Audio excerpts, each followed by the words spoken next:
En fait, je pense que c'est déjà trop tard. Je suis assez convaincue que pour abandonner, il faut être lucide. Et il faut savoir que c'est techniquement possible et que ça puisse être une option. En fait, c'est pas du tout, c'est pas du courage, c'est pas, je suis pas fière de dire ça, mais je ne pense même pas à abandonner. Et je pense que j'en suis techniquement pas capable parce que c'est pas dans mon esprit. Mon esprit est déjà trop loin et trop peu lucide pour se dire que bon, en fait là ça va vraiment pas quoi. C'est Colline, tu marches pas droit en fait, donc arrête-toi et pas forcément abandonne, hein, mais même juste marche 2 minutes et puis on repart tranquille. Cette lucidité que j'avais pu avoir sur mon premier marathon de dire en fait on va y arriver, donc c'est pas grave, tranquille. Là je l'ai pas du tout, je suis techniquement incapable je pense de me dire que ça va pas et qu'il faut que je prenne une décision. Bonjour à tous, je suis Guillaume Lalu et je suis ravi de vous retrouver dans ce nouvel épisode de Course Épique. Pour commencer, un rapide mais très sincère merci à tous pour votre précieuse fidélité et vos retours enthousiastes sur les derniers épisodes du podcast. Course Épique en 2022, c'est un nouvel épisode chaque mercredi, ça vous le savez, mais c'est également chaque lundi matin un extrait de l'épisode à venir pour bien démarrer la semaine ensemble. Nous avons donc désormais rendez-vous 2 fois par semaine.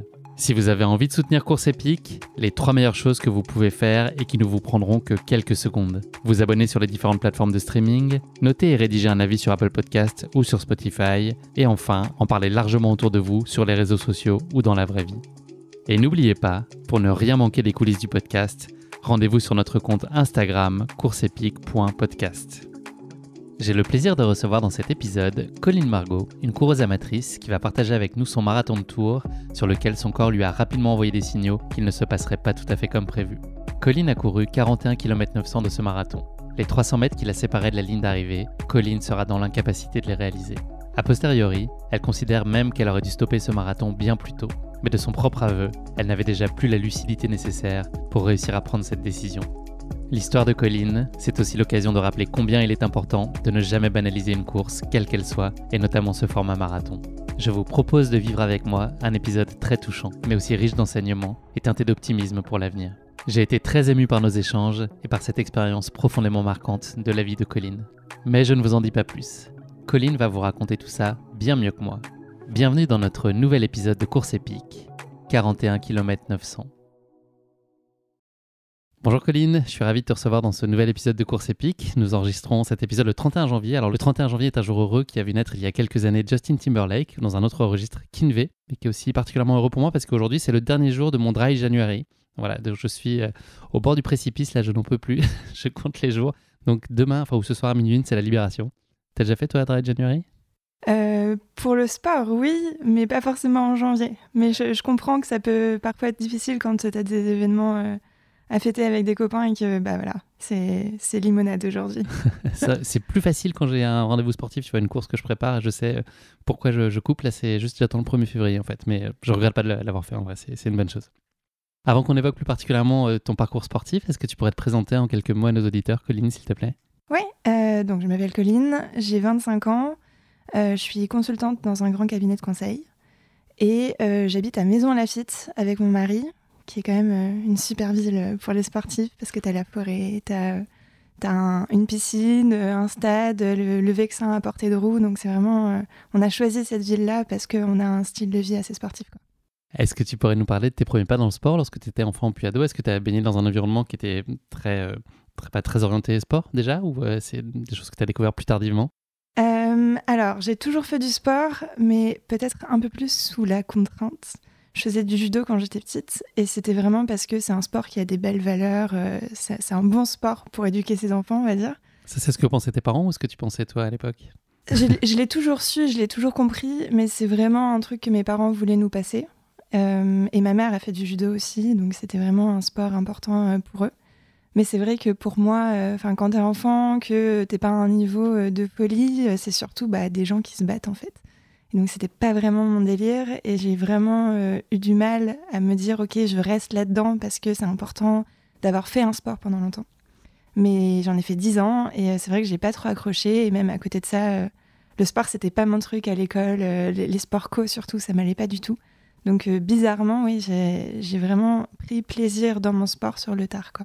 Et c'est venu comment ce plaisir ? Il est arrivé par la course à pied ou par un autre sport ? Ouais, par la course à pied.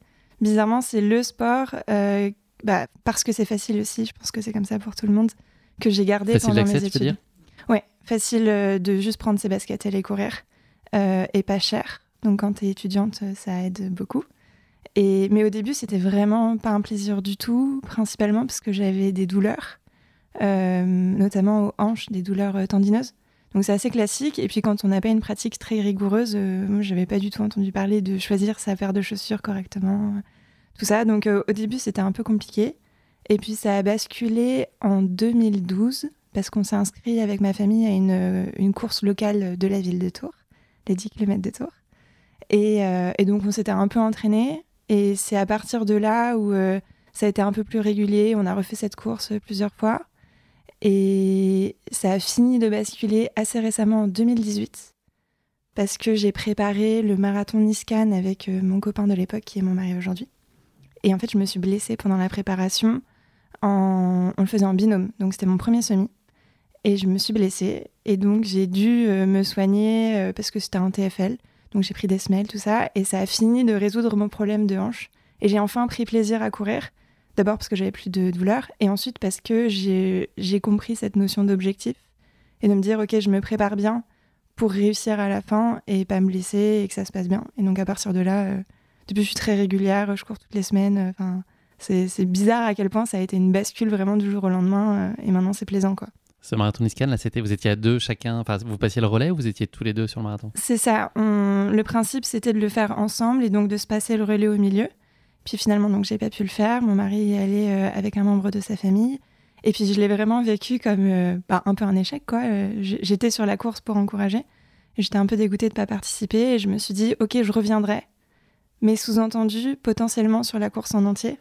Et c'était la première fois que j'évoquais pour moi-même l'idée, OK, peut-être que je peux faire un marathon. Et j'avais pas encore fait mon premier semi, quoi. Donc, c'était vraiment un objectif en me disant, OK, un jour. Et finalement, je l'ai fait directement l'année d'après, quoi. Est-ce que tu peux nous dire ce que représentait justement le marathon à tes yeux à ce moment-là? Est-ce qu'il y avait une dimension vraiment mythique et pour toi c'était un accomplissement de vie essentiel? Oui, et pour autant je me suis tout de suite dit que je voulais pas en faire un et passer à autre chose. Je l'ai préparé en me disant ok, je prépare mon premier, mais dans l'idée qu'il y en aurait d'autres derrière et que j'avais entendu cette expression de monter sur marathon après avoir fait plusieurs distances. Et moi c'était vraiment mon idée, je voulais que le marathon devienne mon sport. Et donc monter sur marathon et profiter à fond du premier, parce que j'avais appris de mon expérience de préparer une course et que pendant la prépa, peut-être que je m'étais un peu mis trop la pression. Et donc j'ai préparé ce premier marathon avec beaucoup de peur parce que je me disais potentiellement j'y arrive pas, mais aussi en me disant ok, je le fais pour le finir, prendre plaisir et derrière vouloir y retourner. Donc une préparation très rigoureuse et pendant la course une gestion en me disant ça va être incroyable, quoi. Et puis c'était incroyable parce que c'était en 2019, il y avait la tempête sur la plage, marathon 95% je crois, sur la côte, quoi. Donc gros risque avec la tempête. Ils ont failli annuler, on est parti sous des trompes d'eau, des éclairs, tout ça. Donc vraiment incroyable. Et pour autant, à l'arrivée, grand soleil sur Cannes, beaucoup de plaisir. Cette idée aussi de peut-être lâcher prise un peu à la fin, pas se poser la question du chrono. Enfin, incroyable, quoi. Première expérience idéale sur marathon. Est-ce que tu t'es dit qu'il fallait que tu montes sur une autre course après ou le marathon était déjà en soi un très bel objectif? Je te cache pas que c'est un truc que j'ai en tête, mais pour l'instant, je pense que j'ai encore beaucoup à faire sur marathon. C'est peut-être un peu tôt encore. Mais oui, en fait, il y a la Saint-Élion qui me travaille parce que c'est la première course dont j'ai appris l'existence. C'est la première fois que j'entendais parler de course à pied sur une course. Et donc, j'ai toujours ça en tête pour plus tard. Mais clairement, c'est pas au programme à court terme, quoi. Et le trail sur des formats plus courts, est-ce que c'est une discipline que tu as déjà explorée? Oui, en famille, parce que c'est fun. Pas du tout dans un état d'esprit performance. Et pour l'instant, pas avec trop de dénivelé. Ça, c'est peut-être le point difficile pour moi en course à pied encore. Donc, à voir pour plus tard, effectivement. Mais je pense que c'est quelque chose sur lequel il faudra travailler. Est-ce que tu peux nous parler de la façon dont tu organises ton année de course? Comment est-ce que tu te fixes ces objectifs? Est-ce que l'idée, c'est d'en avoir un gros dans l'année? Est-ce que c'est plusieurs ou est-ce que c'est pas systématique? Est-ce que tu te laisses guider ou est-ce que c'est là aussi très structuré dans la préparation de ton calendrier en lui-même? Dans l'idée, j'aimerais que ce soit structuré. Sauf que forcément, j'ai commencé à courir en 2018, donc mon expérience de course à pied est quand même très impactée par le Covid. Ce que j'aimerais faire, et idéalement ce que j'avais en tête à l'origine, c'était de faire un marathon vers l'automne, et du coup de pouvoir structurer la saison autour de ça, me dire que je fais un semi un peu plus tôt, peut-être au printemps, enfin pouvoir structurer les choses comme ça, et puis voilà, les choses sont arrivées telles qu'elles sont arrivées, et aujourd'hui finalement je choisis beaucoup les courses en fonction des gens que je vais y retrouver. J'ai souvent un objectif pour moi important, et puis après, c'est beaucoup des courses en famille, avec mon mari, où on choisit un peu plus à l'opportunité et parce que c'est chouette de le faire ensemble, plutôt que vraiment pour la performance. En général, j'ai mes objectifs performance et le reste de la saison se construit un peu à l'opportunité. Ouais. Est-ce que tu peux nous parler de ce que tu penses être tes points forts et tes points d'amélioration ? Oui, je pense que justement, cet aspect discipline et ma capacité à y aller, typiquement, même quand il pleut, même quand il fait froid, c'est des choses qui sont venues assez naturellement chez moi. Après, je pense que j'ai encore beaucoup à apprendre et on aura l'occasion d'en parler sur la gestion de la course. Je pense que c'est là-dessus où, pour prendre plaisir sur une course, surtout sur marathon, il faut quand même avoir de l'expérience et avoir fait des erreurs pour pouvoir ensuite avancer là-dessus. Donc je pense que je manque surtout d'expérience aujourd'hui pour ensuite prendre plaisir, parce que je sais un peu plus à quoi m'attendre, je pense. Qu'est-ce que tu avais retenu justement de ta première expérience marathon, Niskan ? Quels enseignements ? Peut-être principalement ce moment dans la course où ça devient vraiment difficile. J'ai le souvenir de plus réussir à relancer. Je m'étais fixé une allure un peu... c'était pour pouvoir théoriquement le finir en 4 heures. Et puis il y a eu un moment où j'arrivais plus à relancer pour garder cette allure-là.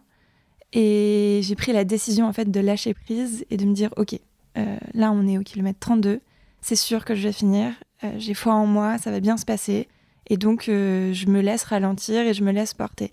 Et ça finalement c'est un enseignement que j'aurais dû peut-être retenir un peu plus pour la suite, l'idée de un peu moins se prendre la tête sur réussir mon objectif, tenir bon coûte que coûte, et plus prendre plaisir, prendre pour moi tout le paysage, les gens qu'il y a autour. Ça fait une expérience en fait plus intéressante et c'est ce dont tu te souviens après, plutôt que ok, j'ai été vraiment très très fort, j'ai réussi à maintenir mon allure. Finalement, c'est moins ça que je retiens de ce marathon et c'est plus, c'était incroyable la météo de folie qu'on a eue, les gens que j'ai croisés. C'était plus ce qui a fait cette expérience-là que oui, j'ai réussi à tenir mon allure pendant tant de kilomètres, tout ça. Donc.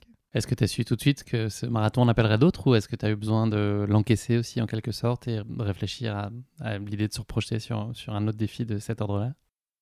Je savais déjà que c'était seulement le premier. Donc, théoriquement, je savais qu'il y en aurait d'autres.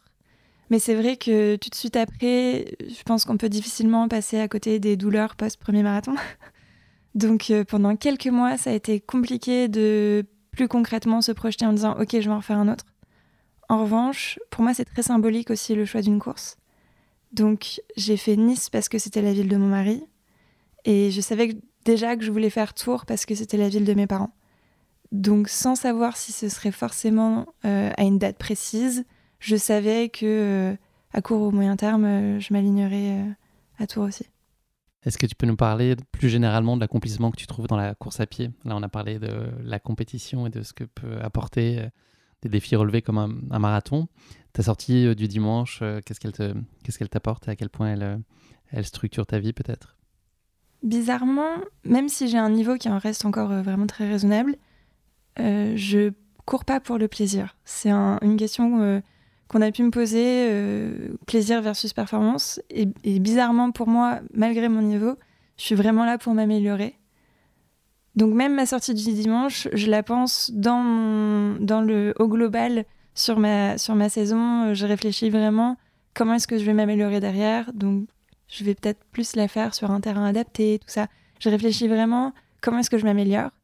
Et après, les séances vraiment chouettes aussi que je retiens et que je ferai même si j'avais pas de plan, même si j'avais pas de course à préparer, c'est vraiment les footings touristiques en vacances, en famille, où tu découvres par la course à pied, parce que finalement c'est fou la distance que tu peux parcourir avec juste tes jambes.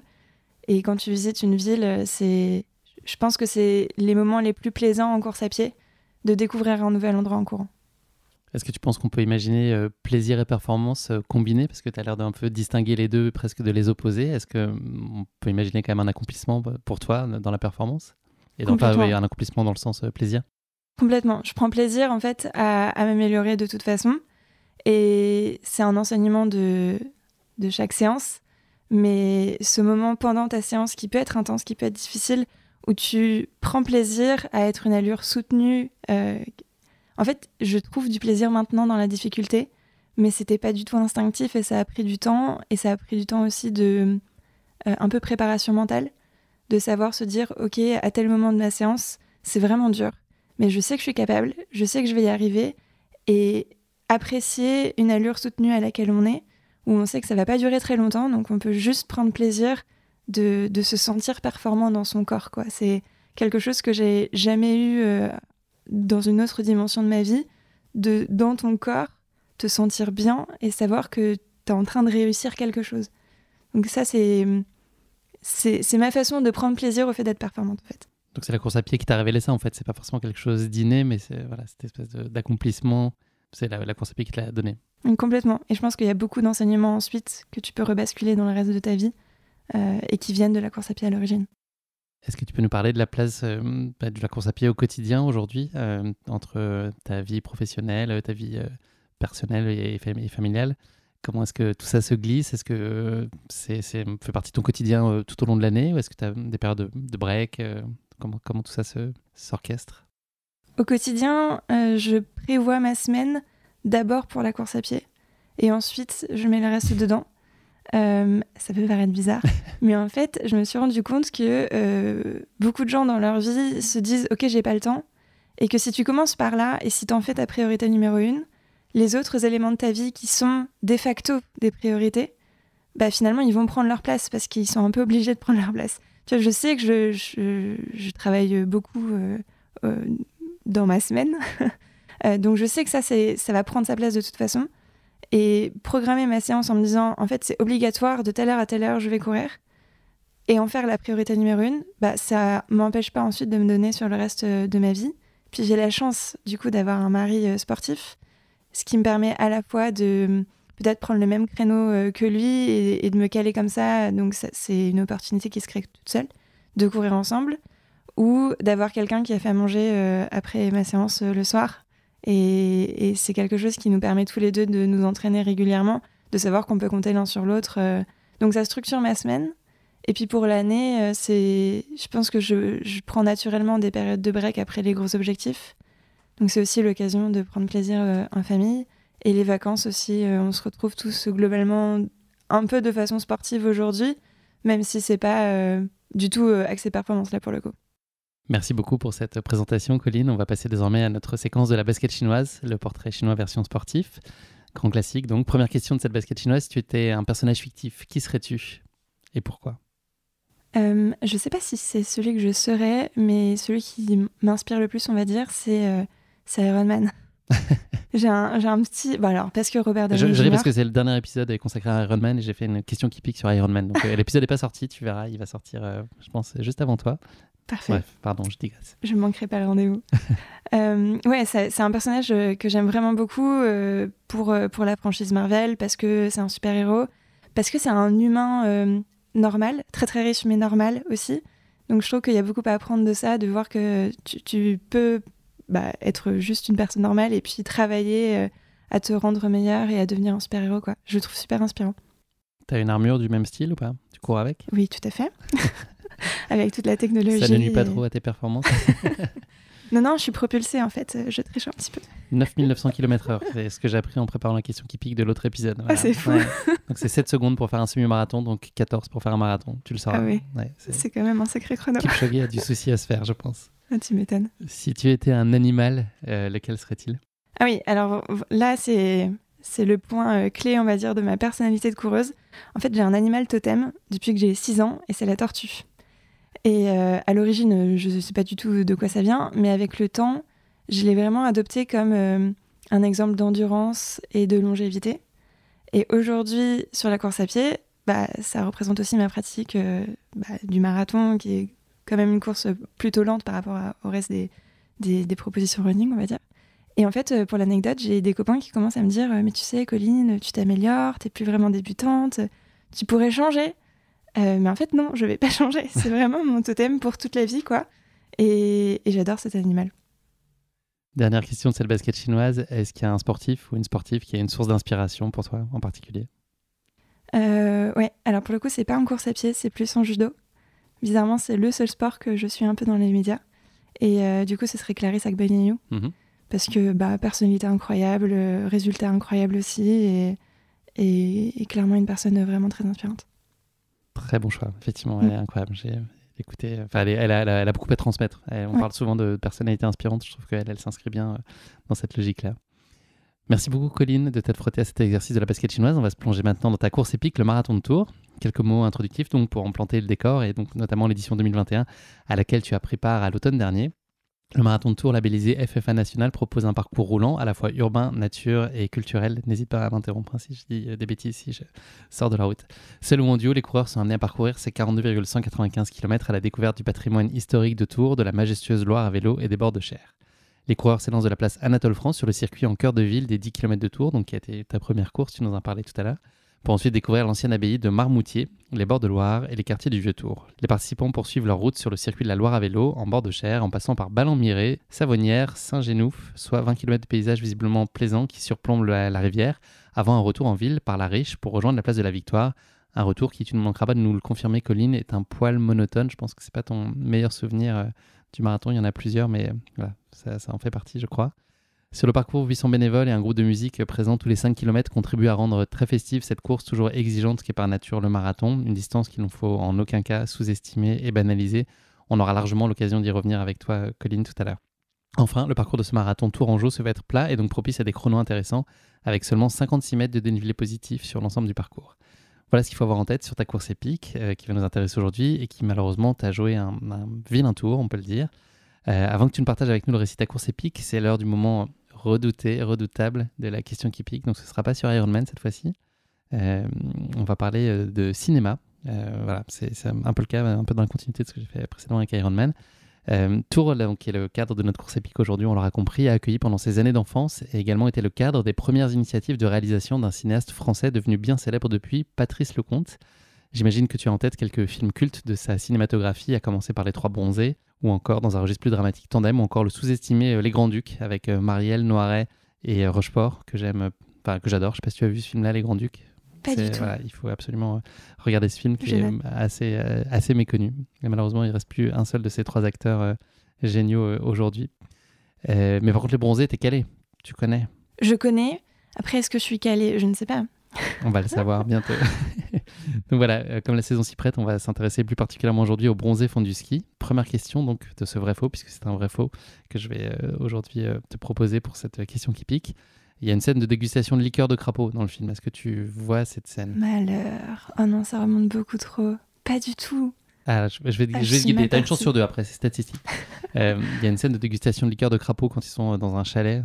Et c'est horrible, ça a l'air absolument infâme ce qu'on leur fait boire. Et donc la scène a dû être reprise 20 fois en raison des fous rires de l'équipe technique pendant qu'ils dégustent cette liqueur ignoble. Est-ce que ça te paraît plausible ? Honnêtement, oui. Surtout vu l'équipe, je les vois bien avoir du mal à tourner la scène. Effectivement, le chef-op était pris de fou rire incessant à chaque fois qu'il devait cadrer les visages penauds, notamment de Gérard Jugnot et Michel Blanc.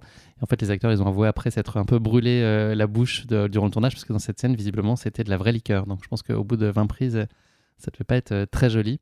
Voilà. Bah écoute, tu vois, ça se passe bien. Bonne réponse. N'est-ce pas ? Ta mémoire, t'as pas trop joué de tour. Deuxième question de ce vrai-faux. Il y a une scène culte, une autre dans ce film-là, enfin il y en a plein. La scène du planté de bâton, je pense que tu la vois. Ma question, c'est est-ce que c'est un bâton de trail qui s'amuse à planter ou est-ce que c'est un bâton de ski ? Il n'y a pas de piège. Bah, ils font du ski, ça me surprendrait qu'ils soient allés chercher un bâton de trail. Non, ça doit être un bâton de ski. C'est un bâton de ski, absolument. C'était une question sans surprise. Voilà. Par contre, l'instructeur qui incarne donc le moniteur de l'école du ski français a été vraiment choisi par Patrice Lecomte parce qu'il voulait un moniteur savoyard avec le vrai accent et le visage bien buriné. Donc voilà, je ne sais pas si tu as en tête le moniteur de ski avec qui Jean-Claude Duss va prendre des cours, mais voilà, c'est un régional. Enfin, dernière question de ce vrai-faux. Il y a un moment où les personnages du film se perdent lors d'une sortie de ski hors piste. Je ne sais pas si tu te souviens de ce moment. Et visiblement, il y a une des scènes qui a été coupée au montage pendant laquelle les acteurs envisageraient d'avoir recours au cannibalisme pour se sortir de ce mauvais pas. Non, ça c'est improbable.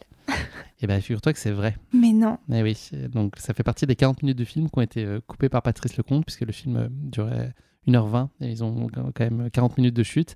Et donc voilà, effectivement, ils avaient envisagé à un moment que cette scène alors non pas qu'ils se mangent, mais en tout cas qu'ils envisagent de le faire. Je crois que Jean-Claude Duss, il avait plutôt envie d'aller chercher à faire un dernier bisou avant de mourir, mais ça a malheureusement pas fonctionné. Et ben écoute, tel Jean-Claude Duss, justement, je pense que le moment est venu de conclure cette séquence de la question qui pique. On va parler désormais de ton marathon de Tours. Alors attends, oui, 2 sur 3, je te félicite quand même, c'est bien. Ah merci, c'est très Franchement, gentil. ouais, j'ai oublié de le dire, mais c'est quand même un beau résultat. Allez, on va parler donc de ce marathon de Tours en 2021. Est-ce que tu peux nous raconter comment s'est présentée cette opportunité, ou en tout cas comment toi tu l'as initiée? Oui, donc c'est une course que j'avais déjà en tête comme étant au programme pour les années à venir. Avec le Covid, je crois que j'avais d'autres choses prévues. Probablement qu'il y avait le marathon de Paris dans le lot, je sais plus exactement, mais je me souviens avoir pris des dossards qui ont été annulés à répétition, jamais très fun. Et je crois avoir pris un dossard en 2020 qui a été annulé pour cette course-là. Je pense que c'est aussi très lié au parcours, au-delà du fait que c'était chez mes parents, donc c'est quand même logistiquement très sympa. On l'a dit, hein, le parcours il est extrêmement plat. Pour info, le vrai dénivelé de cette course, c'est un moment où on monte sur un pont. Donc on est vraiment sur quelque chose de effectivement propice à la performance. Et moi, je m'étais dit que ce deuxième marathon, je voulais le faire pour la performance en me fixant un temps. Donc ça se prêtait vraiment bien. Et puis c'était à la bonne période. Tout était fait pour concorder en cette année 2021 du coup. Est-ce que tu peux nous parler de ta phase de préparation? Combien de temps avant tu as démarré? Et puis est-ce que tu as réussi à t'y tenir fidèlement? Puisque c'est une année, je crois, qui était par ailleurs assez chargée à titre personnel, en tout cas dans d'autres sphères de ta vie. Est-ce que cette prépa, tu as réussi à lui donner sa place? Puisque tu as l'air d'expliquer que c'est ce que tu mets en premier dans ton agenda. Donc est-ce que tu as été rigoureuse dans cette préparation? Et puis est-ce que tu peux nous en donner un peu les grands cycles? J'ai fait une préparation de 20 semaines. C'est long ça, non? Pour un marathon, ouais. C'est assez long, mais dans l'idée, ça te permet aussi d'abord être progressif sur tes sorties longues. Donc à aucun moment, tu n'es censé ressentir de douleur à la fin d'une sortie longue, ce qui peut souvent être le cas quand tu débutes et que tu as un plan de, 12 semaines. Et puis, effectivement, c'est une année où je me suis mariée, où j'ai acheté une maison, on a aménagé. Enfin, il s'est passé beaucoup de choses. Acheter une tortue aussi? Non, pas encore, mais c'est au programme, mais pas encore. Mais du coup, j'ai dû un peu m'adapter aussi avec le voyage de noces qu'on avait organisé cet été-là. Et c'est le début de cette prépa marathon. Au début, on avait prévu de faire, je crois, 3 mois au Canada. Donc, vu les circonstances, on n'a pas fait ça. Et on s'est baladé un peu partout en France, beaucoup à vélo. Donc, il y a une partie de mes séances de course à pied qui se sont transformées en vélo. Je faisais en sorte, en fait, de ne pas avoir trop de volume d'entraînement dans ma semaine. Mais c'est la seule adaptation que j'ai faite. Sur la fin, j'avais des séances un peu difficiles. Il y en a peut-être une qui a sauté. Mais en dehors de ça, vraiment, oui, effectivement, j'ai été rigoureuse. A posteriori, je dirais que je me suis sentie fatiguée, mais j'en avais pas forcément conscience pendant. Et c'est un peu un risque aussi de ne pas se rendre compte quand on fait trop. Et là, c'était vraiment très lié à ce que je faisais en dehors de la course à pied, parce que pour le coup, le programme, il était bien calibré. Il était fait pour que je réussisse, et aujourd'hui encore, je pense que effectivement, j'étais capable de faire ce qui était prévu par ce plan. L'objectif de temps, c'était quoi de ce programme? C'était 3h45. Et alors, 3h45, c'était ce que je m'étais dit. Je crois que l'allure, c'est 5h18. C'est un truc très précis où tu sais ce que tu es censé faire. Je suis en plein dedans, un plan à 3h45 là. Bah, voilà. Je me dévoile, mais 12 semaines. Donc effectivement, là, j'ai eu une grosse semaine la semaine dernière, je suis au bout de ma vie là. Après, c'est une question d'expérience beaucoup. Moi, j'avais fait du cours avec le Covid, tout ça, pour tenir dans l'heure impartie. Donc là, je revenais vraiment sur du long. Et c'était important pour moi de prendre le temps de faire les choses. Mais je ne doute pas qu'on puisse réussir, n'est-ce pas, dans un temps plus court, surtout quand on a de l'expérience. Je ne sais pas si c'est souhaitable en tout cas, mais c'était plus compatible aussi avec mon agenda. Tu participes 3 semaines plus tôt au semi-marathon de Paris. On sait que c'est toujours un bon marqueur et c'est riche d'enseignements, puisque voilà, les semi-marathons sont souvent placés juste avant sur la trajectoire qui mène jusqu'à un marathon. C'est une espèce de méga répétition, sortie longue, plus. Comment est-ce qu'il s'est passé? Et puis quels enseignements tu as pu en tirer? Quels signaux t'as envoyé ce semi-marathon? C'est un semi qui a été difficile. Pour le coup, sur semi-marathon, je commence à avoir quelques courses derrière moi. Et donc, je n'ai plus de douleurs caractéristiques post-course. J'ai plus de courbatures, des choses comme ça. Ce qui est très plaisant quand on monte sur un sport comme ça où c'est un peu caractéristique des débuts. Et en fait, cette course-là, il a fait particulièrement chaud. Je me souviens... Ça existe ça au semi-marathon de Paris? J'ai l'impression qu'il pleut tout le temps. Alors oui, mais d'habitude, c'est en mars. C'est vrai. Alors que là, tout le monde a été un peu pris de court, je pense, effectivement, par cette météo. J'étais avec des copains et ça, en termes d'ambiance, c'était vraiment chouette. Et effectivement, pour moi, c'était une sortie longue test où j'avais couru 5 km avant et je faisais 2 fois 30 minutes à allure marathon. Donc on n'est pas du tout sur une course faite à fond et c'était censé pas être facile, mais être confortable, quoi. Et effectivement, il a fait extrêmement chaud. J'ai raté un ravitaillement. Je ne sais pas trop comment. Mais du coup, j'ai eu soif en plus. Et après, j'avais des courbatures énormes. Donc, j'ai eu un peu peur. Et surtout, il y a eu cette vision un peu traumatisante du nombre de personnes qui étaient allongées sur les trottoirs. Moi, je les ai vues à partir du 17e. Ouais, moi aussi, c'était incroyable. L'hécatombe. Ah, mais c'était fou. Et tu te dis, mais il y en a toujours sur toutes les courses, surtout à Paris, où tu as peut-être une diversité de profils un peu plus importante que sur des courses plus locales. Ça arrive, mais là, j'ai même des copains qui sont partis plus tard et qui me disaient que dès le 10e kilomètre, il y avait des gens sur les trottoirs, quoi. C'était fou. Et je me suis dit, mais c'est pas possible, en fait. Il y a bien un moment où tu te rends compte que ça va pas. Et donc, tu t'arrêtes. Comment tu finis par être allongé sur le trottoir? Donc ça, c'est quelque chose qui m'a un peu obsédée ensuite. Et à partir de là, je me suis beaucoup posé de questions sur la nutrition, mon équipement, tout ça. Je m'en étais posée, j'avais un plan. Mais à ce moment-là, il y a peut-être une petite panique. Et pendant quelques semaines, je pensais plus qu'à ça, quoi. Je pensais plus qu'à mon marathon et à me dire, OK, est-ce que je vais être prête? Donc il y avait déjà une petite part de doute en toi et quand tu as été confronté à ces images-là, ça a eu un impact peut-être un peu, je sais pas si c'est démesuré, mais en tout cas un peu plus fort que ça aurait dû si tu avais été pleinement sereine, tu penses? Je pense que c'est a posteriori que j'ai ces réflexions-là et que sur le coup, c'est passé dans mon esprit, mais c'est pas forcément resté plus que ça. Je me disais surtout que moi, pour ma course, ce serait une question de mental. Et donc, j'ai surtout travaillé cet aspect-là, d'en parler avec aussi des amis qui ont plus d'expérience que moi sur du plus long, tout ça. Mais c'est pas resté dans mon esprit comme quelque chose de particulièrement traumatisant de les voir. C'était traumatisant en soi, mais ça m'a pas forcément traumatisé moi à ce moment-là. Retour à Tours. Est-ce que tu peux nous dire si tu t'étais inscrite seule à ce marathon ou est-ce que c'était un projet collectif, en tout cas au moins sur la ligne de départ? J'ai été inscrite avec des copains d'entraînement et mon mari et ma petite sœur couraient le 10 km. Donc en termes de planning dans la journée, on lance le départ du marathon, puis le départ du 10 km. Et dans l'idée, ils me retrouvaient derrière. Mais ça veut dire qu'on se voyait en fait pendant la course et c'était important pour moi de savoir qu'ils étaient là. On va parler d'objectifs maintenant. C'est quoi tes objectifs sur ce marathon? Est-ce que c'est le temps avant tout? Est-ce que c'est cette notion de plaisir? Est-ce que c'est réussir les deux? C'est avant tout le temps, avec cet objectif très précis des 3h45. Et je pense que c'est aussi me dire que je ne vais pas lâcher. Et donc c'est un objectif mental de dire, même quand ce sera dur, cette fois-ci je ralentis pas. Et cette fois-ci je maintiens l'allure et je tiens jusqu'au bout. Donc c'est, à mon sens, c'est vraiment mon objectif global sur la course, de dire ok, cette fois je lâche pas. Donc tu avais déterminé avec beaucoup de précision tes temps de passage au grand point d'étape en tout cas et aux distances intermédiaires? Exactement, je m'étais dit que je faisais des intervalles de 6 km. Et donc je savais, bon alors là je sais plus, mais je savais exactement à quel temps je devais passer à chaque 6 km. Pourquoi 6 km? Parce que 6 x 7, 42. Et parce que ça me paraissait être un bon temps. Enfin, c'est à la fois beaucoup, donc tu peux réfléchir sur une allure moyenne assez stable. Et puis il n'y en a que 7 fois dans 42 km. Donc ça me paraissait être un bon juste milieu, mais c'est vrai que personne ne m'a jamais dit ça en fait.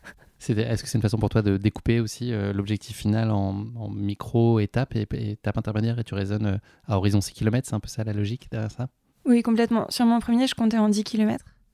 Mais c'était aussi lié au parcours. Alors que là, finalement, le parcours se prête pas forcément à un découpage très régulier. Donc, j'avais pris ça de façon assez arbitraire, en fait. Qu'est-ce que tu t'attends à vivre avec ce marathon de Tours ? Je m'attends à pouvoir profiter de ma ville, que je connais, sous un angle un peu nouveau. Parce que, mine de rien, tu vas loin. Et donc, tu sors de la ville que tu connais. Tu te balades le long du Cher, qui est quand même un paysage super chouette que je connaissais à vélo, mais pas à pied. Et donc, je m'attends à pouvoir contempler. Et puis, probablement aussi à être un peu seule et me confronter à cette difficulté peut-être de se retrouver seule face à l'objectif. Et en fait, il y a un peu moins de supporters qu'à Paris, n'est-ce pas ? Bizarrement. Donc, voilà. D'autant qu'on est vraiment sur la Loire à vélo, donc il n'y a pas forcément la place d'avoir des gens sur tout le parcours. Et comme on s'éloigne un peu de la ville, voilà, c'est un peu plus seul. Donc je m'attends aussi à me retrouver avec moi-même dans un état d'esprit un peu méditatif. Et puis dans la nature, ce qui est toujours très chouette. Est-ce que tu peux nous parler de la nuit qui précède la course ? C'est des moments habituellement assez forts en émotion et souvent perturbés. Est-ce que toi, tu es plutôt sereine ou est-ce que c'est assez perturbé comme nuit et comme derniers instants d'avant-course ? Est-ce que je me souviens ? Ça t'a pas traumatisé alors ? Ça veut dire que ça a été plutôt bien. Ce dont je me souviens surtout, c'est le fait d'avoir été très stressée pendant plusieurs semaines et que d'un coup, ça ait disparu. Je suis allée chercher mon dossard et finalement, je devais être un peu sûre de moi et me dire non mais en fait, j'en ai déjà fait un, ça va bien se passer. Et d'un coup, toutes les routines habituelles de préparer ta nutrition, tes affaires pour le lendemain, tout ça, ça s'installe. Et finalement, un peu au dernier moment, je me souviens avoir été extrêmement sereine. Nous sommes le dimanche 26 septembre 2021. Nous sommes à quelques minutes du départ de ce marathon de Tours. Quel est ton état d'esprit sur la ligne de départ ? Comment est-ce que tu te sens ? Et puis, est-ce qu'il y a quelque chose que tu appréhendes malgré tout si tu parles de sérénité, est-ce que malgré tout, il y a quelque chose qui t'occupe un peu l'esprit ? Oui, non, sur la ligne de départ, le stress revient. C'est sûr que quand on se retrouve avec, là en l'occurrence, mon mari et ma petite sœur, et puis quelques copains qui étaient dans le coin, j'ai pris conscience du fait qu'on était très peu nombreux, parce qu'on est 700 sur le départ du marathon, et je pense que les départs avaient été aussi un peu échelonnés. Donc on a un tout petit groupe autour du meneur d'allure des 3h45. Et je prends conscience du fait que, en fait, dès le début, on va être un petit peu tous seuls finalement, et qu'il n'y aura pas un espèce d'énorme troupeau comme sur les grosses courses parisiennes dont j'ai l'habitude. Donc ça, c'est un peu stressant, mais aussi rassurant de me dire, ok, on est directement dans la course, quoi. C'est pas, on risque un peu moins l'euphorie du début. À quoi ressemble la météo à ce moment-là ? C'est parfait. Honnêtement, on a eu beaucoup de chance. Beau et frais ? Oui, et c'est toujours un peu le risque quand tu prépares un marathon pendant des semaines de te dire, bon, on fait quoi si comme sur mon premier marathon, il y a une tempête, le truc que tu peux pas prévoir. Là, c'était idéal. Le départ est donné. Est-ce que tu peux nous parler des 10 premiers kilomètres de ta course ? Et puis, quels premiers signaux tu ressens de la part de ton corps ? Comment est-ce que tu vis cette première heure de course, on va dire ? Comme tu l'as dit tout à l'heure, c'est un parcours que je connais bien parce que c'est le parcours des 10 km de Tours. Donc, je suis en confiance. Et je m'étais dit que je commencerais... j'avais travaillé, on va dire, de foulée pour pouvoir passer de l'une à l'autre au besoin. Et je pars avec une foulée assez légère, forcément trop vite, mais ça... Le classique. Parce que c'est un peu habituel. Et je suis contente en fait de partir tranquillement avec mon petit groupe de gens qui visent tous le même objectif que moi. Au 5e kilomètre, on n'est pas loin de l'abbaye de Marmoutier et on a ce premier ravitaillement où je réalise qu'il va y avoir un problème parce que le meneur d'allure s'arrête pour boire. Et je me rends compte en fait que l'eau est donnée dans des verres extrêmement grands que je suis pas capable de tenir avec une seule main. Donc je suis un peu obligée de m'arrêter et moi je m'étais dit je prends un verre et je pars en courant et c'est pas du tout possible quoi. Donc tu t'arrêtes au moins peut-être 30 secondes et le meneur d'allure dit hop on y retourne et on le suit et on repart et ça je me suis pas dit sur le coup ok c'est une catastrophe mais je me suis dit on a un problème là, il faut que j'arrive à ne pas m'arrêter parce que sinon comment je fais pour tenir mon objectif.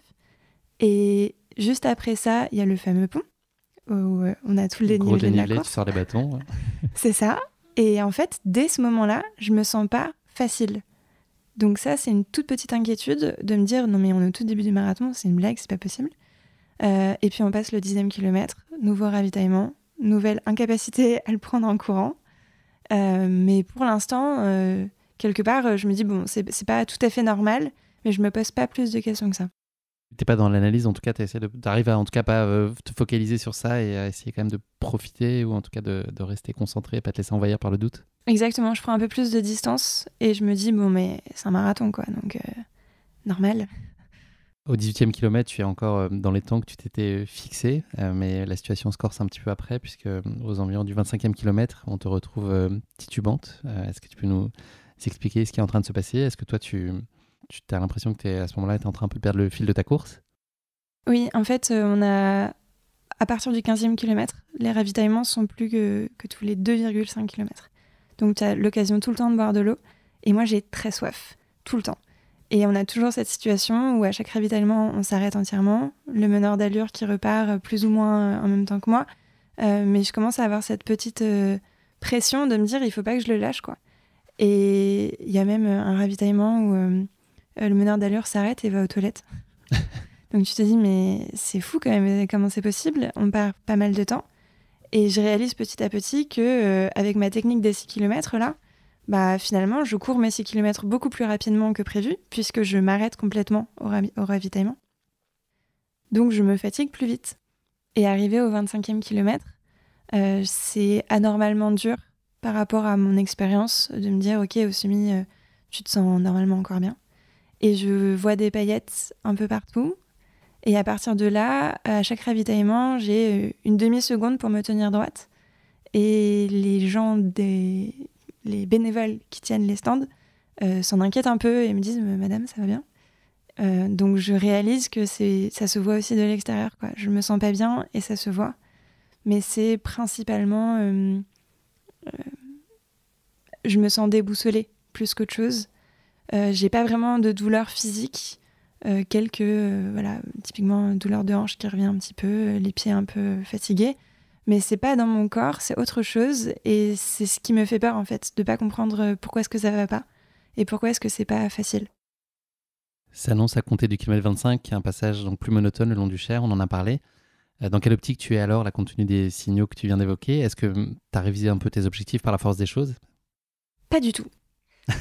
On lâche rien. Pas du tout, on lâche rien, on était venus pour ne rien lâcher, donc on lâche pas. Et je garde un peu en tête cette idée que bon, c'est pas un 10 km en fait, c'est un marathon, c'est normal que ce soit dur. Mais je sais pas à quel point c'est normal.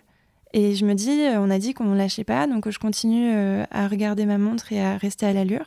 Sauf qu'à partir de ce moment-là, à partir du, je crois, 24e, je suis déjà plus dans l'allure. Et je perds du temps à chaque intervalle. Donc c'est frustrant parce que je me rends compte petit à petit que je suis en train de ne pas tenir mon objectif du tout. Et effectivement, c'est extrêmement monotone. On se retrouve dans des endroits où il y a tellement personne et où je suis tellement toute seule que quand je passe devant des supporters, je les encourage à nous encourager. Parce que voilà, mentalement, c'est difficile de passer dans ces endroits où il y a personne du tout, quoi. À quoi tu t'accroches justement? Qu'est-ce qui te fait tenir, hormis ces interactions, là, ces sollicitations avec le peu de public qu'il y a sur le côté? C'est quoi ton idée phare pour te dire qu'il ne faut pas lâcher? Je pense à mes proches. Je sais que mon mari a prévu de venir me voir au 38e kilomètre. Donc c'est pas loin. Et je me dis, ok, il faut tenir jusque-là. Et un petit peu, tu sais, c'est mon mari, donc j'aime bien qu'il soit fier de moi. Et je me dis, ok, il faut que j'arrive au 38e en étant bien et qu'il puisse être fier de voir sa petite femme arriver. Je veux pas juste arriver et m'effondrer devant lui, quoi. Il faut que je sois à l'aise. Et c'est mon idée, c'est ma fixette de me dire, ok, il est où le 38e, il est où le 38e, il faut qu'on y arrive, quoi. Est-ce qu'il y a une part de toi qui commence à envisager malgré tout une possibilité d'abandon ou c'est totalement exclu? En fait, je pense que c'est déjà trop tard. Je suis assez convaincue que pour abandonner, il faut être lucide. Et il faut savoir que c'est techniquement possible et que ça puisse être une option. En fait, c'est pas du tout, c'est pas du courage, je suis pas fière de dire ça, mais je ne pense même pas à abandonner. Et je pense que j'en suis techniquement pas capable parce que c'est pas dans mon esprit. Mon esprit est déjà trop loin et trop peu lucide pour se dire que, bon, en fait, là, ça va vraiment pas, quoi. C'est Colline, tu marches pas droit, en fait. Donc, arrête-toi et pas forcément abandonne, hein, mais même juste marche 2 minutes et puis on repart tranquille. Cette lucidité que j'avais pu avoir sur mon premier marathon de dire, en fait, on va y arriver, donc c'est pas grave, tranquille. Là, je l'ai pas du tout. Je suis techniquement incapable, je pense, de me dire que ça va pas et qu'il faut que je prenne une décision. Tu retrouves donc, comme prévu, ta mère et ton mari au 38e kilomètre. Tu réussis à atteindre cet objectif, ta fixé dont tu nous as parlé tout à l'heure. Est-ce que tu penses qu'eux identifient tout de suite l'état de difficulté dans lequel tu es ? Alors, ça se voit. Donc, ils voient que ça ne va pas. Mais ma mère m'a dit qu'elle n'avait pas pensé tout de suite que c'était un problème parce qu'elle n'a pas cette expérience de voir des marathoniens. Et elle se dit, oui, bon, on approche la fin du marathon. Quelque part, c'est peut-être normal que ça soit dur. Mon mari me propose un gel en pensant que peut-être je manque d'énergie. Et je sais que c'est pas ça le problème, parce que j'ai l'habitude et parce que j'ai pas faim, je me sens pas faible. Mais je sais pas lui dire ce qui va pas. Donc lui a cette expérience de constater qu'il y a un problème, mais on sait pas quoi. Et donc la seule solution qu'on a, c'est de continuer. Tu arrives à avoir un flot de discussion qui se tient, enfin, votre échange, il est serein ou toi, tu es un peu à côté et tu sais pas trop ce que tu dis ? Ah non, mais je ne parle pas. D'accord. Je suis plus trop capable. J'ai dû lui dire, c'est pas ça le problème. Et c'est tout ce que j'ai dû lui dire. Je pense aussi que ma mémoire a peut-être été un peu effacée, mais j'ai pas souvenir de pouvoir tenir une discussion, non. Je me souviens plutôt lui avoir lancé des phrases, par exemple parce que j'avais du mal à voir où est-ce qu'il fallait aller, avec les barrières qui délimitent le parcours. Des fois, j'avais l'impression que la voie était barrée, parce que ça tourne en fait. Je vois pas qu'on peut tourner.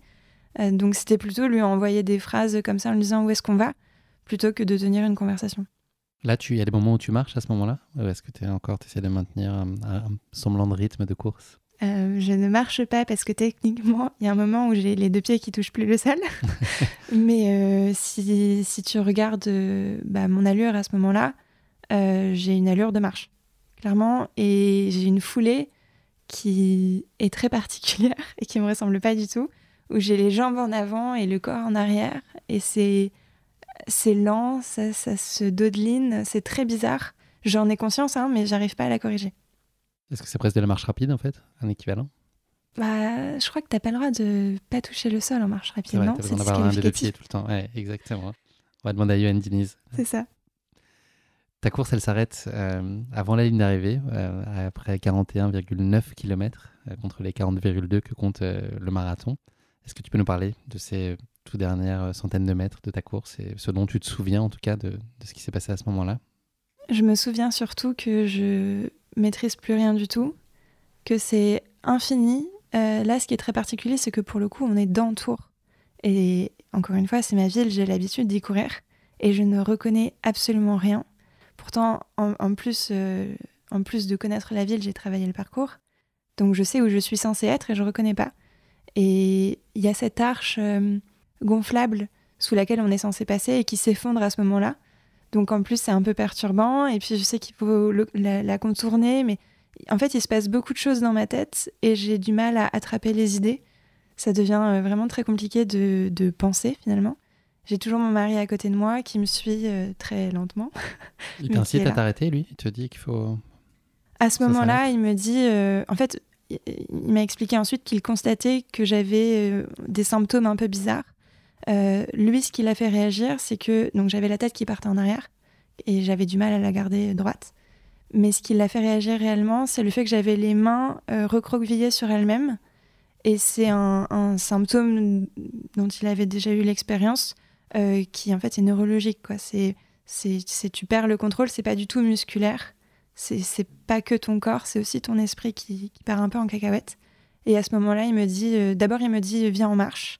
Donc je m'exécute parce que je suis pas dans une position de réfléchir, donc je fais ce qu'on me dit. Et puis il constate que ça va vraiment pas. Et dans son esprit, il se dit bon, on s'arrête 2 minutes. Et puis on est à 300 mètres, quoi. On tourne à droite et c'est fini. Donc on s'arrête 2 minutes et on repart. Et là, pour moi, tout s'arrête. Je pense a posteriori parce que je me suis sentie en sécurité d'être avec lui. Du coup, mon cerveau s'est éteint, quoi. Et là, j'ai un trou de mémoire de à peu près une demi-heure. Qu'est-ce qu'on t'a raconté de cette demi-heure? On m'a raconté qu'on s'était assis sur le trottoir, le fameux trottoir, et que je m'étais un peu, on va dire, avachie sur mon mari, que les secours avaient vu cette situation et étaient venus voir ce qui se passait, que j'avais plus de 42 fièvres et que j'ai été perfusée là sur le trottoir en urgence. Tu reprends tes esprits donc au bout de 30 minutes. Est-ce que tu prends pleinement conscience de la situation? Et puis est-ce que tu as peur? Je pense que c'est la première question qu'on peut se poser à ce moment-là. Est-ce que tu dis que tu es en danger? En fait, je reprends conscience dans le camion des secours. Et il se trouve que j'ai eu un accident un peu plus tôt dans l'année. Et en fait, ça me rappelle exactement ce moment-là où clairement, j'ai peur de mourir, quoi. C'est assez drastique et c'est un peu fou aujourd'hui avec le recul de penser ça. Mais sur le coup, c'est pas très rationnel. Et je suis dans un camion de secours. Je vois les portes se refermer sur mon mari qui est à l'extérieur. Je panique un peu, quoi. Et puis, ça se réétend. je repère... je sais pas si je perds conscience, mais en tout cas, j'ai à nouveau plus de souvenirs. Jusqu'à ce qu'on m'emmène dans la tente des secours, où là, je reprends doucement mes esprits. Quel a été le diagnostic qu'ont posé les médecins qui t'ont observé à ce moment-là? Qu'est-ce qu'ils te racontent de ce qui se passe? On m'a dit que j'avais une déshydratation et une hyperthermie. Donc hyperthermie, ça veut juste dire que j'ai de la fièvre et que mon corps n'arrive pas à se réguler pour refroidir.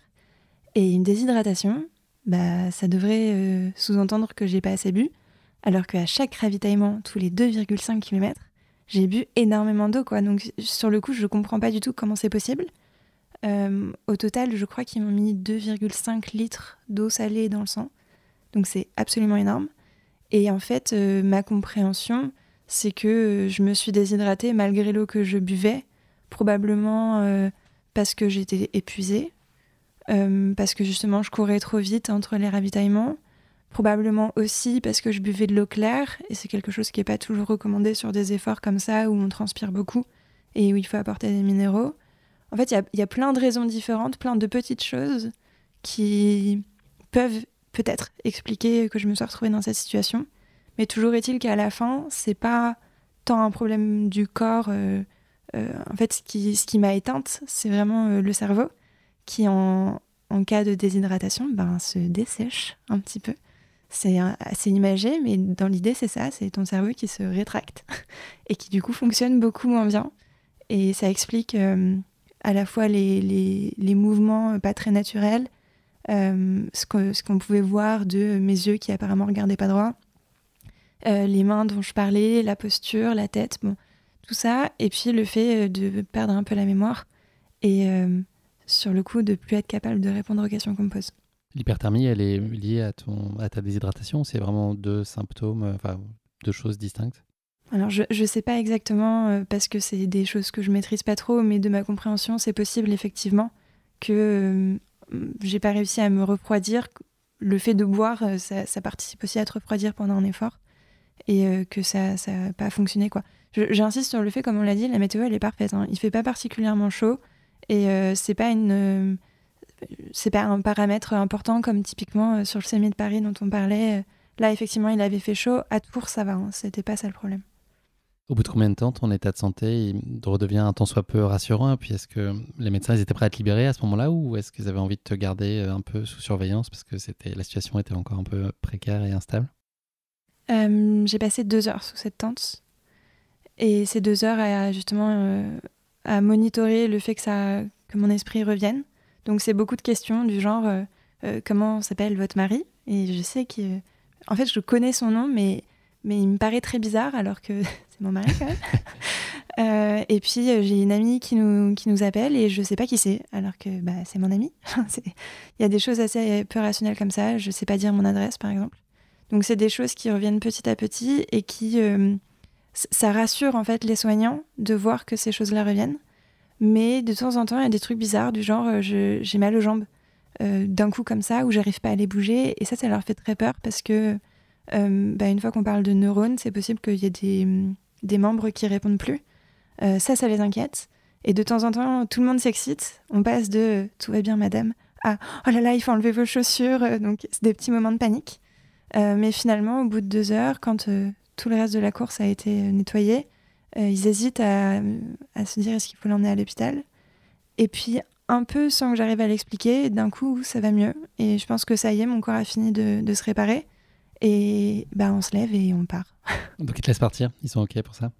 Ils me laissent partir en me disant attention à la suite, attention à ce que vous allez manger, reposez-vous bien, mais pas de contre-indications importantes et pas surtout on va dire, de suivi médical. Au moment où tu réalises que tu n'as pas pu aller au bout de ce marathon, est-ce qu'il y a de la place dans ton esprit pour la moindre déception à cet instant? La seule chose qui compte, c'est juste que tu sois vivante, alors que la situation aurait pu mal tourner, en tout cas, quelle que soit la conséquence, mais en tout cas, aurait pu évoluer de façon bien pire. C'est ça qui compte? Ou est-ce qu'il y a une part de regret à cet instant-là? Sur le coup, c'est vraiment la première, c'est même pas la première question qu'on m'a posée, c'est la première chose qu'on m'a dite, y compris un soignant qui m'a proposé d'aller me chercher la médaille de la course, en me disant que j'étais presque arrivée et que je la méritais quand même. Sa phrase, ça a vraiment été « Ah, vous devez être tellement déçue ». Et effectivement, non, sur le coup, je suis contente d'être vivante, en fait, parce que c'est vraiment tout ce qui compte. Et après, en y réfléchissant, je suis pas déçue parce qu'effectivement, je suis allée au bout de moi-même, quoi. J'ai effectivement pas lâché. Donc c'est pas très positif et probablement que j'aurais dû, c'est sûr. Mais je peux pas m'en vouloir. J'ai fait tout ce que je pouvais. Et ce qui a pas fonctionné, quelque part, c'est pas tant que ça ma faute et c'est pas une question de manque de préparation. Je sais ce que je dois faire pour la suite et faire en sorte que ça ne réarrive pas. Mais sur le coup, je peux pas être déçue, quoi. Ce que tu dois faire, c'est quoi? C'est t'arrêter plus tôt? Non. Idéalement, c'est ne pas avoir besoin de m'arrêter. Mais c'est probablement réfléchir différemment ma course. Ne pas me dire, OK, il faut absolument que mon allure moyenne corresponde à ce que je veux. Je pense qu'il faut penser à son allure comme un maximum. Se dire, OK, l'allure que j'ai fixée, c'est mon max. J'ai pas le droit d'aller au-dessus. Et puis, je pense qu'il faut aussi que je travaille ma nutrition, faire en sorte d'avoir de l'eau avec moi pour avoir moins besoin de m'arrêter au ravitaillement et contrôler ce que je mets dedans, probablement une boisson d'effort, gérer les minéraux, tout ça. J'ai encore pas mal de travail là-dessus. Donc là, tu mets le curseur à fond sur plaisir et un peu moins sur performance, c'est ça l'idée sur les prochaines courses? C'est ça. Je pense que dans l'idée, il faut être capable de prendre du plaisir pour devenir performant. Et le réfléchir dans l'autre sens, c'était peut-être une erreur. Est-ce que tu peux nous parler des jours qui ont suivi cet événement-là et ce triste dimanche? Est-ce que tu as eu des symptômes qui ont persisté? Ou est-ce que tu as assez vite repris du poil de la bête?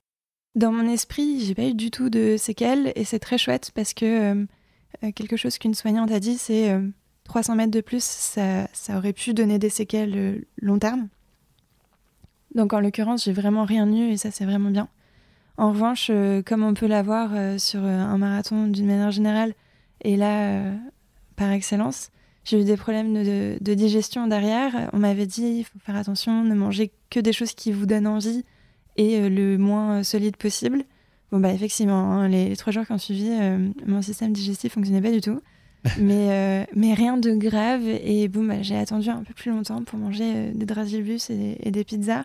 En attendant, je me suis contentée de manger de la purée et finalement, ça passe, quoi. C'est pas fun, mais c'est pas du tout aussi grave que ce que j'avais pu penser, notamment parce que j'avais pas de douleur physique particulière. Et encore une fois, j'avais toute ma tête, quoi.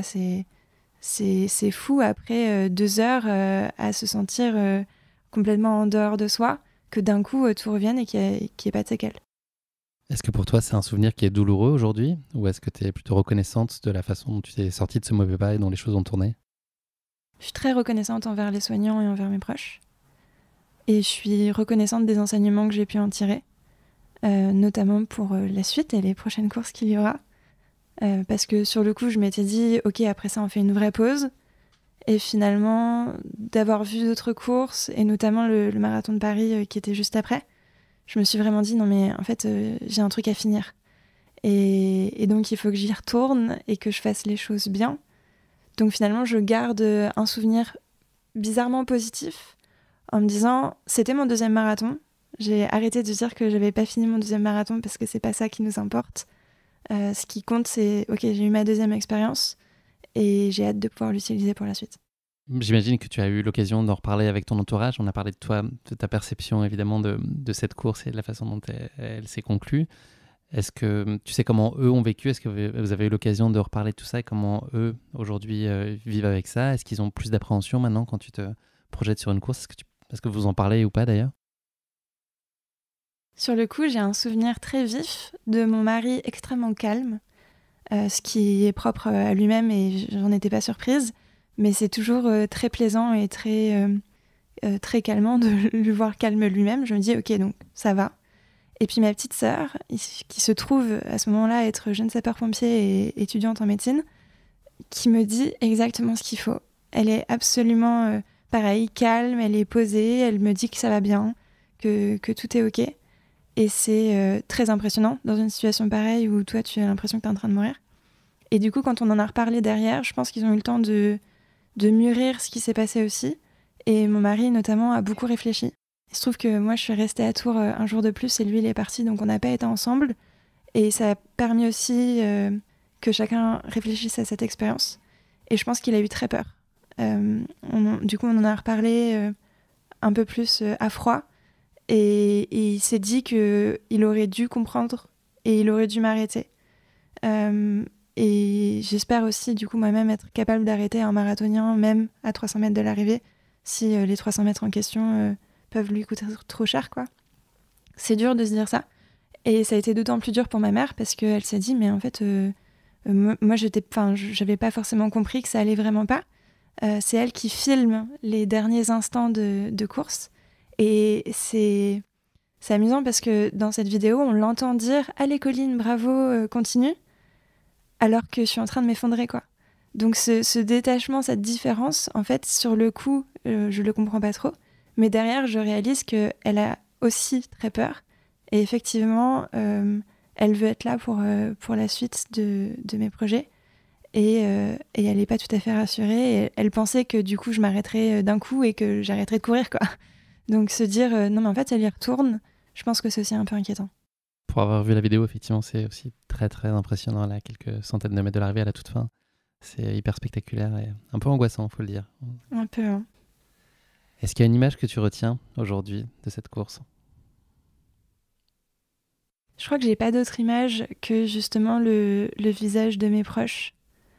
Et en fait, c'est dommage parce que j'étais venue aussi pour les paysages, mais j'étais pas forcément suffisamment lucide pour les apprécier. Et du coup, ce que je retiens, c'est surtout le visage des soignants et de mes proches à la toute fin, quoi. J'aurais aimé pouvoir retenir la ligne d'arrivée, n'est-ce pas? Parce que du coup, je l'ai même pas vue. mais l'image la plus importante, c'est vraiment ça, c'est vraiment les gens qui sont là pour moi alors que moi, j'ai plus rien à donner, quoi. Je pense que tous nos auditeurs tireront eux-mêmes des conclusions de ce que tu as raconté, mais est-ce que tu as malgré tout toi un message sur lequel tu veux appuyer, insister? Je pense que quand on se lance sur marathon, que ce soit pour le faire une fois comme un défi un peu fou, lancer le 31 décembre avec un peu trop de champagne, ou que ce soit comme je voulais le faire moi, un peu sérieusement, en se disant ok, c'est un vrai objectif et je veux le faire bien. Dans tous les cas, il faut être conscient que ça peut partir en cacahuète, même quand on est bien préparé. Et il faut savoir repérer en fait ces symptômes qui sont pas des douleurs physiques et qui sont trop dangereux. Je pense qu'il faut savoir se dire, si je commence à justement voir des paillettes, pas me tenir droit, bon là, c'est trop grave en fait, ça vaut pas le coup. Et alors même que pour moi c'est important justement d'être performant, je pense qu'il y a des limites à ça et que tant pis pour les 20 semaines de préparation extrêmement rigoureuses. Tant pis, là, c'est plus grave que ça et ça vaut le coup de au moins faire une pause, au moins se poser la question et ensuite voir et éventuellement terminer un peu plus tranquillement, quoi. Mais sur le coup, je voudrais insister sur le fait que même si on se croit prêt, même si on se dit oui, je vais tout donner et je vais faire moins de 3 heures sur mon premier marathon, peut-être qu'il faut être un peu humble envers la distance reine et se dire que tout peut arriver. Est-ce que tu as reparticipé à des courses depuis, même sur des plus petits formats et si oui, est-ce que c'était une source d'appréhension, de plaisir? Est-ce que tu as changé complètement d'optique? Si c'est le cas, si tu as reparticipé à des courses?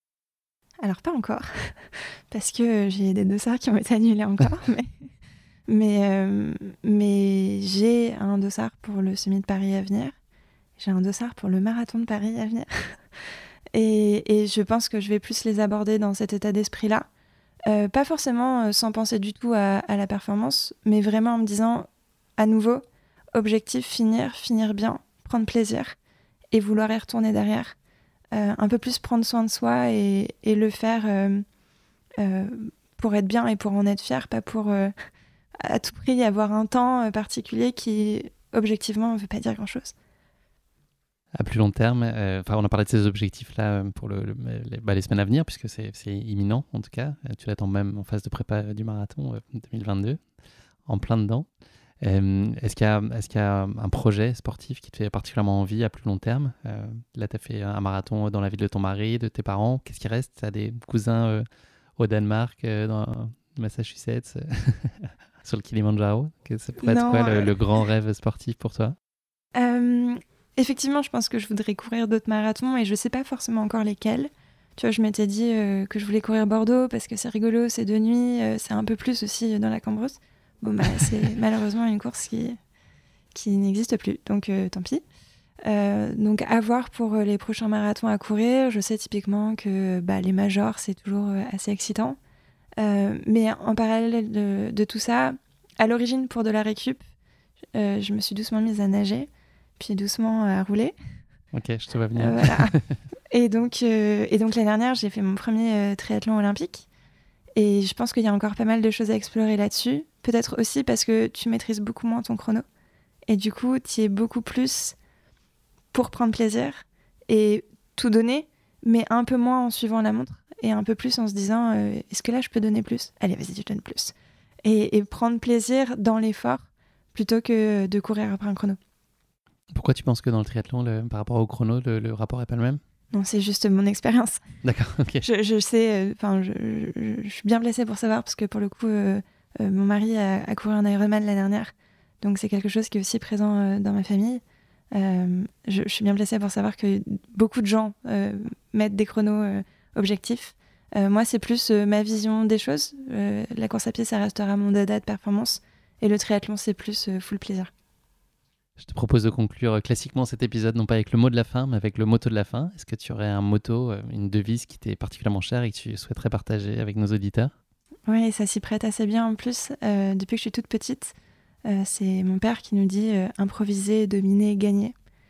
Et typiquement, c'est quelque chose que je n'ai pas fait pendant cette course. Parce que je pense qu'il y a un moment où j'aurais dû lâcher le plan d'origine et me dire, ok, là j'improvise et ça me permettra de finir mieux et de gagner finalement.